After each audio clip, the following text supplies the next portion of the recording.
Well, good afternoon. Throughout this outbreak, COVID-19 has presented an extremely serious threat to our healthcare system. If, God forbid, our hospitals had not been overrun by a sudden surge of COVID-19 patients, this pandemic could have very quickly turned into an absolute disaster in our hospitals. And we saw it across the world. We saw healthcare systems crumble in the face of this virus. And we saw the countless lives lost when this happened. Thankfully, thanks to our best efforts and everyone chipping in, this has not happened here in Ontario. But we always knew that the potential for our hospitals to be overwhelmed was very real. So from day one, it was all hands on deck. Our frontline heroes, our hospital and healthcare providers, worked day and night to make sure we had the capacity we needed. And part of that work included the difficult but necessary decision to stop many surgeries and procedures. By pausing these procedures, our healthcare system added over 5,000 acute care beds in an extremely short period of time. This critical capacity has meant we've been prepared for any potential surge in COVID-19 cases. We had to be ready for absolutely anything, and we have been. And our planning has paid off as we work to flatten the curve.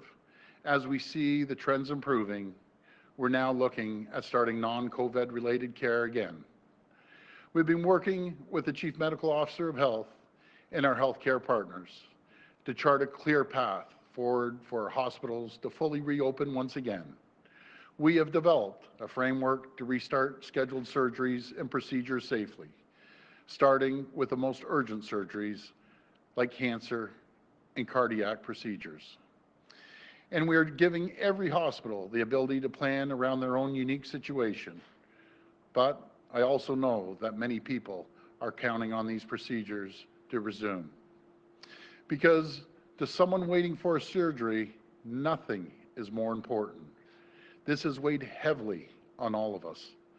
And I want more than anything to get these surgeries and procedures back on track as soon as possible. And today's news is an important step forward. We're telling the hospitals to get ready. We're telling patients to get ready. And we're hopeful many of these scheduled surgeries can start soon. I know the delays have led to anxiety and stress, but I hope today can help ease some concerns. To those waiting, we're here for you. Help is on the way. Thank you, and God bless the people of Ontario. Now I'll turn it over to Minister Elliott. Thank you, Premier, and good afternoon. Since the beginning of the COVID-19 outbreak, we have at all times prepared for the worst-case scenario. We looked abroad to Italy, Spain, and New York, and knew that if we didn't act decisively, our hospitals could have been quickly overwhelmed. Ensuring our readiness to respond to all scenarios, even the worst, has required tough decisions. No decision was tougher than delaying surgeries, especially cardiac and cancer surgeries. I know this has been very concerning to many people. Doing so, however, ensured our readiness to protect the health and well-being of Ontarians as we planned for a worst-case scenario. Because of the collective efforts of every Ontarian to stop the spread of COVID-19, we are now in a position where we can begin to plan for the gradual resumption of scheduled and elective surgeries and procedures. To do so, Ontario has developed a framework based on the advice and leadership of experts and leading clinicians from across the province in collaboration with Ontario Health. It's designed to help hospitals take an equitable, measured, and responsible approach that prioritizes the health, well-being, and safety of patients and healthcare workers. The timelines for when hospitals will resume surgeries and other procedures will vary as each hospital meets the criteria set out by Ontario Health. This includes the stability of COVID-19 cases, personal protective equipment and supply of medications, and adequate capacity of inpatient and intensive care beds, as well as doctors, nurses, and other personnel needed to perform the surgeries and procedures. These criteria will ensure that hospitals take a measured and responsible approach that allows for more life-saving surgeries while also preserving our continued ability to respond to COVID-19 outbreaks or surges. Because nothing is more important than protecting the health and safety of all Ontarians. Thank you. We'll go to the phone line for questions. Just a reminder, one question, one follow-up, please. First question. Your first question comes from Mike Crawley with CBC News. Please go ahead. Hi, Mike. Hi, Premier.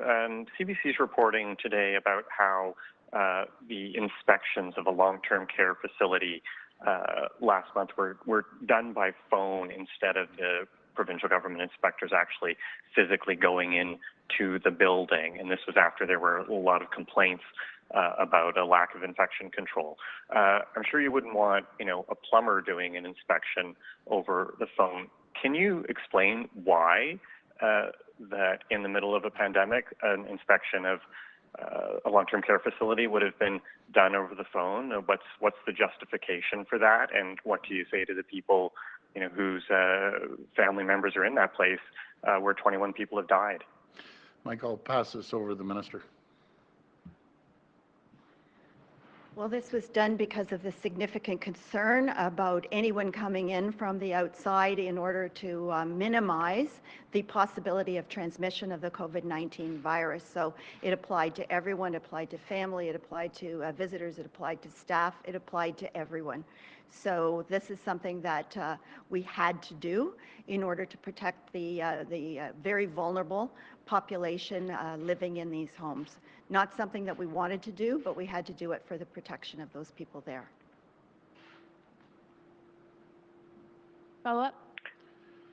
Well, if I could follow up, could you explain then why that you would be doing, the labor inspectors, Ministry of Labor inspectors would do workplace inspections by physically entering places, and how you can actually make such an inspection actually thorough. I just don't understand how an inspection could possibly be thorough if it's done over the phone. Well, it's not the, it wasn't done in the most ideal of circumstances, but again, just because of the transmission of COVID-19 in asymptomatic people as well, it was something that we had to do.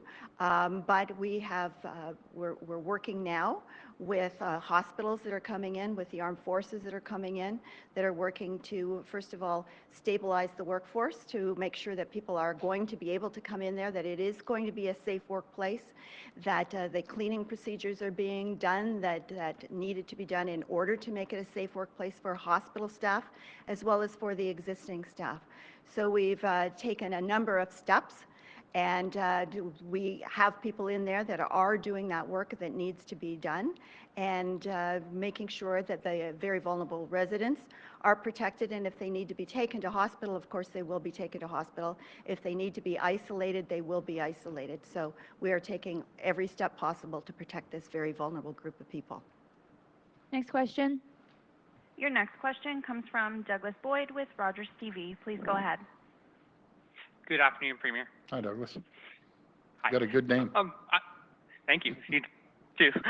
I've received numerous of phone calls and emails from concerned parents from our most vulnerable people with disabilities who are working in our community. They have been laid off. They applied to employment. They got turned down. Their worker told them not to apply for CERB, but employment automatically gave them CERB, so they're receiving that $2,000. Now the OSAP, disability are saying are not getting no more extra money. What do you say to those parents who are really stressed right now? Yeah, well, my heart breaks for them. There's so many people getting laid off, and for them, if I understand the question correctly, their employer told them not to collect CERB.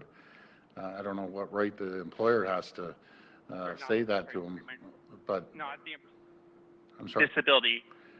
Disability are telling them not to apply for CERB because they're getting funding through disability. Okay, well, if they're getting disability, what I understand through the federal government, the program, you can't collect both of them. I'm not mistaken on that.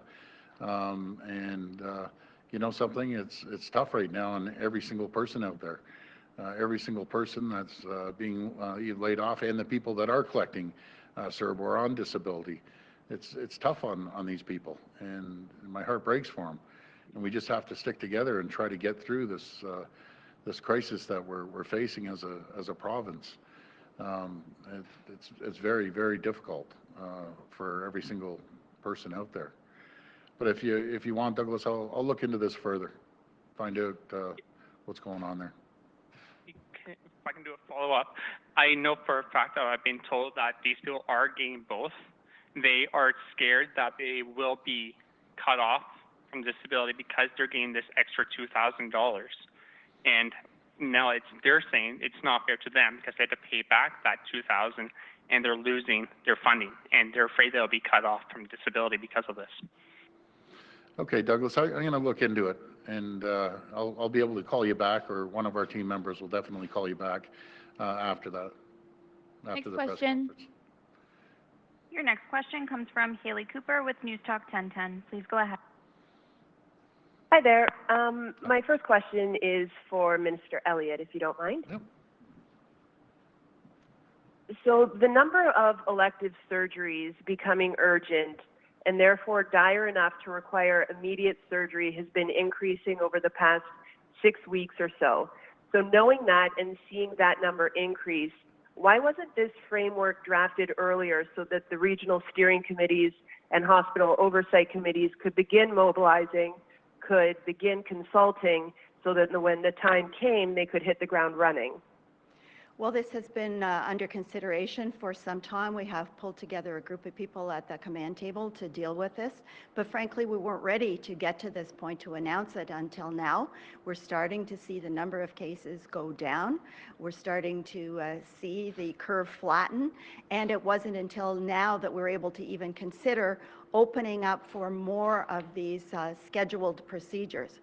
But if people have been in need, if their circumstances and personal health was such that it was a life-threatening situation, I'm thinking particularly of cardiac or cancer surgery, it would have been done. It would have been done. There have been surgeries that have been ongoing at our hospitals, but we know that we need to ramp them up. We know that there is a big backlog, and we want people to be able to get these surgeries. I know it's very anxiety-provoking for people if they have cancer and they're waiting to have this surgery. We want to be able to step it up as soon as we can, but there are many issues that come into that decision, depending on the number of COVID patients in a hospital, having the acute care space available, having PPE available, the necessary medications available, having the workforce available, because many hospitals have redeployed some of their staff into long-term care homes that are currently needing extra staff.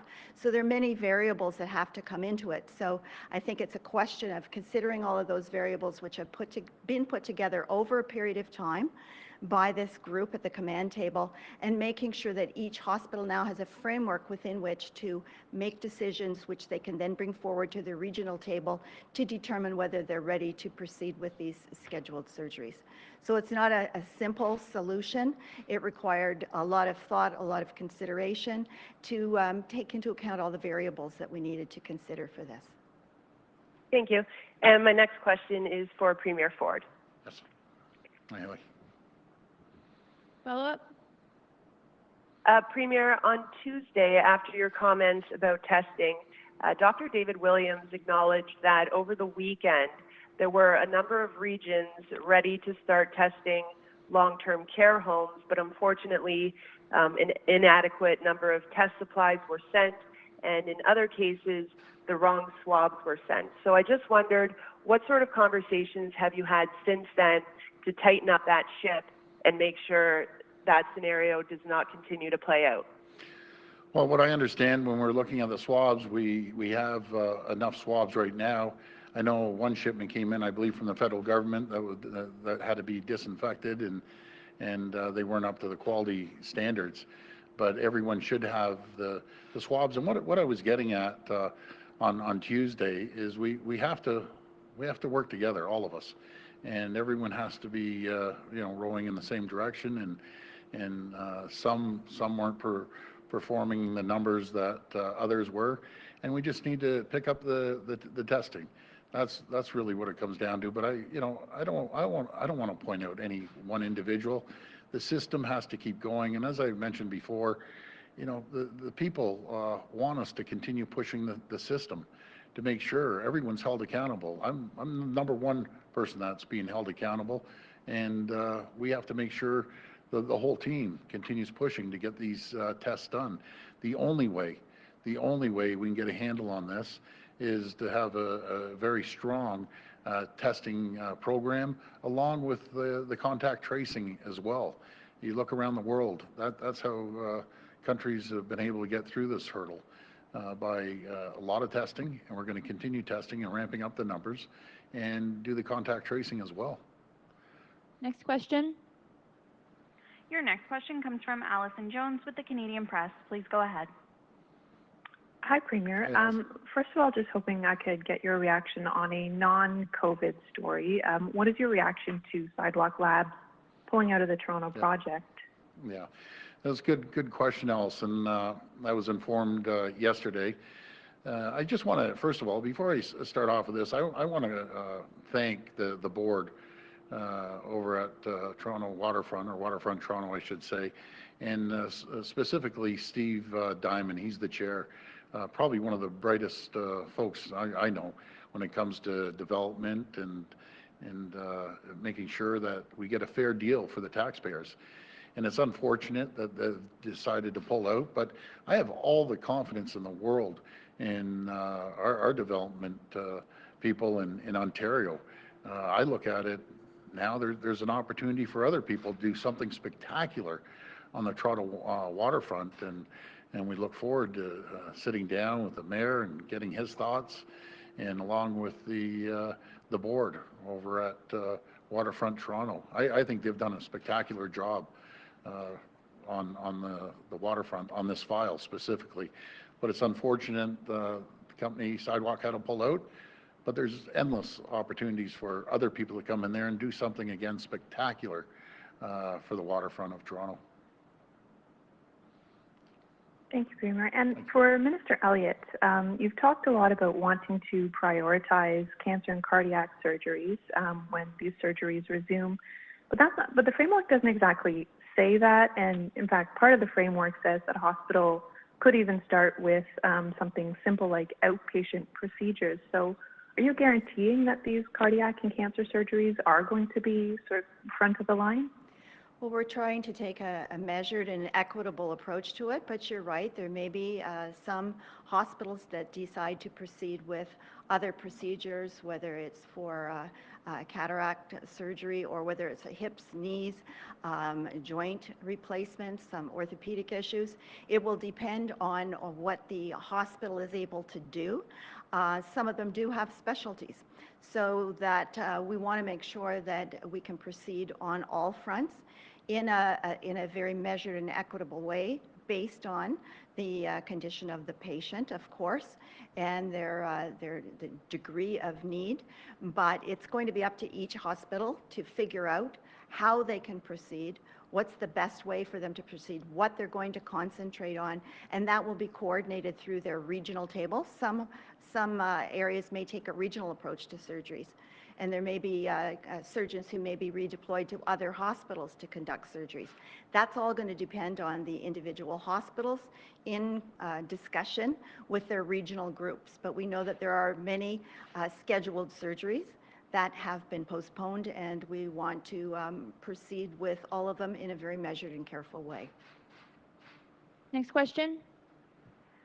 Your next question comes from Laura Stone with the Globe and Mail. Please go ahead. Hi, Premier. Hi, Laura. I'm wondering about the review for long-term care. Minister Fullerton tweeted out today that there is going to be a review of the system. Yes. I'm wondering if you can expand on that, what you're looking at to review, whether it's staffing issues, inspections, how the system handles outbreaks, and most importantly, whether this is going to be public and independent from the government, so the public can be assured that all issues and problems will be looked into. Well, we're going to review it after we get through this, Laura, and I know the minister is going to come out with more details in the coming days, but our main focus is to make sure it's all hands on deck at long-term care. We know the system's broken. What we're trying to do is get in there and support the people and the infected long-term care homes and help them any way we can. But we're going to have a complete review, not just of long-term care. I think the whole system of government. There's better ways of doing things. We've all seen it, more efficient ways of doing things, and there's definitely going to be a review. And just on the another topic on Sidewalk Labs again, Yep. I'm curious, you talk about this potentially being an opportunity for something spectacular on Toronto's waterfront. Surely you're looking ahead to when things get back to normal or semi-normal. What are you envisioning for the possibilities? What to you could be spectacular on the waterfront? We have some of the greatest minds anywhere in the world right here in Ontario when it comes to the developing an area, and especially the developers, architects, and other people. But it's so important that we communicate and get ideas from the people themselves, make sure we collaborate with the city. This is the city's waterfront, and just work with them. But I have all the confidence in the world in our in the board down there, and the mayor and his team, and our team down there. We're going to do something great. But I think it's a little premature on that right now. We just found out last night the Sidewalk was taking a walk. Excuse the pun, but they were taking a walk. But we have some of the best minds anywhere in the world right here in Ontario. But I really look forward to getting some great ideas and again working with the city on this. But there's an opportunity out there, and I think there's an opportunity again to make something just out of this world spectacular down at the waterfront. Next question. Your next question comes from Randy Rath with CHCH-TV. Please go ahead. Hi, Premier.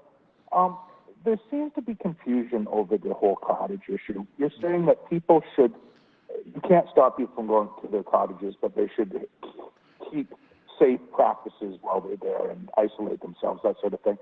But the locals, at the same time, don't want people coming to their summer residences.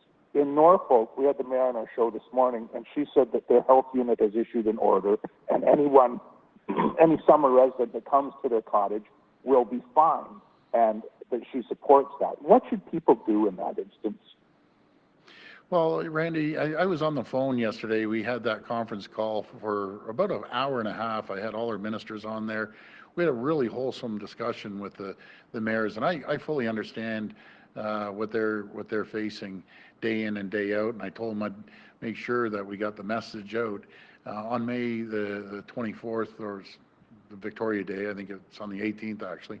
But when you go up north, if you want to check on your plumbing at your cottage or heat and seeing what's going on up there, this isn't going to be the typical May the 24th weekend. I'm asking you, please, don't bring a whole whack of people up. It's not the party weekend that's been in the past.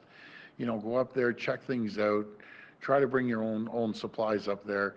And cottage country is so massive. It goes all the way to Kenora, all the way out to the outskirts of Ottawa and everywhere else. And I understand the mayor from Norfolk. Actually, she was one of the mayors on the phone asking the questions, and I may disagree, but she has the right to make her own rules in her own town. But this is about working together. We've come so far as a team Ontario, and working together and everyone collaborating and doing the right thing. So my message to the people: you have to go to the cottage and check on things, bring your supplies, and just follow the rules. That's what it comes down to. Follow the same rules as we have everywhere else in the province. Make sure we respect the rules no matter what jurisdiction you're going into. That's the most important. Let's all work together, and we'll get through this. There's going to be many more weekends that we can go up there and have a great time. But right now, just please respect the rules. And I'm going to work with the mayor of Norfolk, a good person. I'm going to work with our MPP, Toby Barrett, as well up there. And it's just every jurisdiction is different and unique. such a massive, massive province. Follow up? Okay, thank you. Yesterday, BC Premier Horgan said that he's not prepared to tell people that they shouldn't hug their mothers on Mother's Day and that they should just use common sense. What do you think? Should people be able to hug their mom on Mother's Day? I have a great deal of Premier Horgan. He's a great premier, but I'm going to agree with him. Let's use common sense. You know, when you go see your mom, and if you have an elderly mother, I don't know, I'd use common sense. You know, again, we think that people over 70 should try to self-isolate to the best of their ability for their own health. So that always worries me. But I think families have enough common sense. They know the health of their parent. I'm gonna leave it up to the families. I just wouldn't think having 20 people over to a house is a good idea at all. I just don't believe that's the right decision right now. But again, families are going to have to use their best judgment on that. Next question. Your next question comes from Colin DeMello with CTV News. Please go ahead. Hi, good afternoon, Premier. Many small retailers quite excited to reopen on Monday, but many of them are saying that they're not really set up for curbside pickup, and they're hoping to operate in the same vein as big box stores and grocery stores where people can come in, they can protect themselves, they can keep their distance, but they can actually shop inside the business. So when can in-person shopping in those smaller retail stores actually resume? Well, we have to wait a little bit for that, Colin, and the reason being is just sheer space. Some stores are small, aisles are tight, but I hear you. These companies are struggling, and some are just hanging on by their fingernails, and we're going to do everything we can to support them as we have. But it's just too early right now to open that wide open. And I just ask them, please hang in there a little bit. We'll get to that point, but we just aren't at that point right now. All right, thank you. And I had a question for Minister Elliott. Minister, you had talked about COVID-free hospitals for surgeries. I'm wondering if you've identified any hospitals that could be COVID-free hospitals for surgeries, and are you thinking that every region or every LHIN could have its own COVID-free hospital specifically designated for surgeries? It's a possibility, but we really need to hear from all of the hospitals with respect to their plan, with respect to the number of people they have as inpatients with COVID-19. So it may be an individual hospital, it may be a region, but I think it's too soon to say just yet. We need to hear from them with respect to their feasibility assessment, where they are, what their other measures are, where their staff is. There's many more issues that have to be considered as part of the plan to determine whether one can be a COVID-free hospital for surgeries or not. So I expect that we'll see that in the next short while as the feasibility assessments are completed and then reviewed by the Regional Ontario Health Team. Last question. Your final question comes from Rob Ferguson with the Toronto Star. Please go ahead. Oh, hi there. Minister Elliott, since you're still up there, I'll try with you first. How many, do you know how many urgent cases have developed through the delays? And can you give families or people awaiting surgery any kind of indication on a timeline when some of this could begin? Would it be by the end of the month, for example? Well, I would say, first of all, that if it's an urgent situation for a cancer surgery, for example, it would already have taken place. We still have procedures that are happening in our hospitals because some people are in situations where their life is at stake. So, of course, those surgeries would continue. But we know that there are tens of thousands of other surgeries that have been postponed, and we want to start moving as quickly as possible. But that is going to really depend on the feasibility of the assessments that come in from the individual hospitals and their review by the regional teams. I know that this is going to be a priority for every hospital because they all want to get back into performing these procedures. I've spoken with several physicians who are surgeons. They want to get back to doing more procedures, but I would say it's going to be several weeks before we're able to get to that, before we can actually start performing those surgeries. But I think it's really important that the process has started, that everyone is anxious to proceed, not the least of which are the patients. And so we want to be able to serve them and to make sure that we can guard the health and safety of all Ontarians. Okay, thank you, Minister. And a quick follow-up for the Premier, please. Hi, Premier. Hi, Rob. Just to follow up a bit on what Colin was asking about stores. Maybe I'm a bit confused about the reopening plan. I thought things were going to be staggered kind of every 2 weeks, and we've seen a bunch of measures in the space of the week. Like last weekend, it was nurseries and garden centers can open for curbside. Now they can open tomorrow, and hardware stores on Saturday, and curbside at other stores with street entrances on Monday. Yeah. So how are you going to gauge the impact of these measures if they're all happening so close together?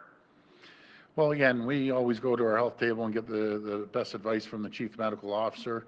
And as long as people are practicing social distancing and they put in the proper protocols at the stores, especially the big box stores, the hardware stores. But you also have to keep in mind, Rob, that there's, like I said before, there's a tale of two provinces almost. You have the urban center, you have downtown Toronto. That could be extremely busy, and I understand Mayor Tory's doing a good job putting some protocols in place for downtown. And it's no different than the province. We have people in rural towns that they have their local hardware store, and you know they want to go in there and they have 0 cases, and so we have to think of the whole province, and it's a massive province. So you know we're moving forward based on medical advice and science. We're never going to waver from that, and we're doing it relatively slowly. There's still the vast majority of businesses are closed right now, and the sooner we can get the numbers down, the quicker we can get people back to work and getting the economy going again. But there's no rush. Health and is the #1 priority over anything. That trumps anything. And if the chief medical officer and the health team says no, we aren't doing it. But I think it was a reasonable, slow, cautious step forward. Thank you. Thank you, Rob. Take care.